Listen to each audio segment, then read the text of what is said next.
ഈ സ്പോർട്സിന് അവിടെ വർക്ക് ചെയ്യാനുള്ള ഓപ്ഷൻസ് ഉണ്ടോ? അല്ലെങ്കിൽ അതേപോലെ തന്നെ ഇവരോടൊപ്പം കുട്ടികൾ വരികയാണെങ്കിൽ അവരുടെ എഡ്യൂക്കേഷൻ അങ്ങനെയുള്ള കാര്യങ്ങൾക്കകത്ത് ഗവൺമെൻറ്റിൻ്റെ എന്തെങ്കിലും ഇൻവോൾവ്മെൻറ്റ് ഉണ്ടോ?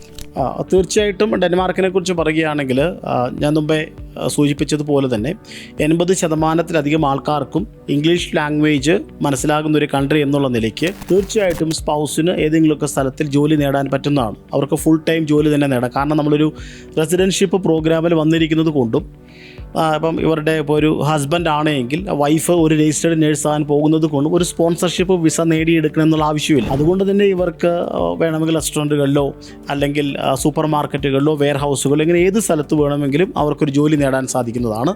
English language proficiency is more than enough. Health care സെക്ഷനിലൊക്കെ ജോലി ചെയ്യണമെന്നാണ് പലപ്പോഴും ഒരു ബേസിക് ഡാനിഷ് ലാംഗ്വേജ് ഇല്ലാതെ ഒരിക്കലും ഒരു കെയറായിട്ടോ ഒന്നും നമുക്ക് ജോലി ചെയ്യാൻ സാധിക്കുമെന്ന് എനിക്ക് തോന്നുന്നില്ല. ചിലരെങ്കിലൊക്കെ അങ്ങനെ ചെയ്യാൻ പറ്റുമെന്ന് പറയുന്നുണ്ട്. It's not practically that much possible. അങ്ങനെ ഇവർക്ക് നേടാൻ പറ്റുന്നതാണ്. 2, ഒരു പ്രൊഫഷൻ അനുസരിച്ച് ഇവർ ലാംഗ്വേജും കാര്യങ്ങളും പഠിച്ചെടുക്കുമ്പോൾ ഇവർക്ക് ഇഷ്ടപ്പെടുന്ന കരിയറിലേക്ക് ഇവർക്ക് മൂവ് ചെയ്യാനും സാധിക്കും. അപ്പോൾ ഇവരെ സംബന്ധിച്ചിടത്തോളം ഒരു വൈഫ് ഒരു അഡാപ്റ്റേഷൻ പ്രോഗ്രാമിലൂടെ വന്നിരിക്കുന്നു.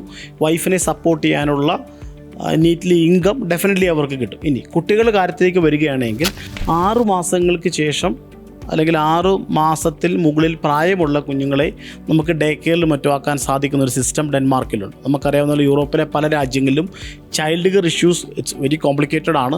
ഇപ്പോൾ UK പോലുള്ള ചില രാജ്യങ്ങളിലൊക്കെ 3 വയസ്സ് വരെ നിർബന്ധമായി പേരൻസ് തന്നെ കുഞ്ഞുങ്ങളെ കീപ്പ് ചെയ്തിരിക്കണം, അല്ലെങ്കിൽ ബെഡ് റിലേഷൻ ആൾക്കാരുടെ കയ്യിലായിരിക്കും. ഇവിടെ 6 മാസങ്ങൾക്ക് ശേഷം നമുക്ക് ഇവരെ ഡേ കെയറിലാക്കാനുള്ള സൗകര്യങ്ങളും കാര്യങ്ങളും ഉണ്ട്.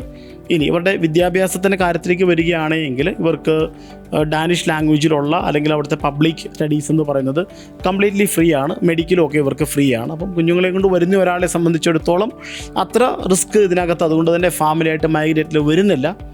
പക്ഷേ അത് ഓരോരുത്തരുടെ ആറ്റിറ്റ്യൂഡും അവരുടെ എങ്ങനെയാണ് അതിനെ ഫേസ് ചെയ്യാൻ പോകുന്നതെന്നനുസരിച്ചായിരിക്കണം അവർ ഫാമിലിയായിട്ട് മൈഗ്രേറ്റ് വരേണ്ടത്. ഒരു കാര്യം മാത്രം നമ്മൾ എപ്പോഴും ശ്രദ്ധിക്കണം, ഫാമിലിയായിട്ട് മൈഗ്രേറ്റ് ചെയ്ത് വരുമ്പം കമ്പാരിറ്റീവ്ലി എക്സ്പെൻസ് കൂടാനുള്ള പോസിബിലിറ്റി ഉണ്ട്.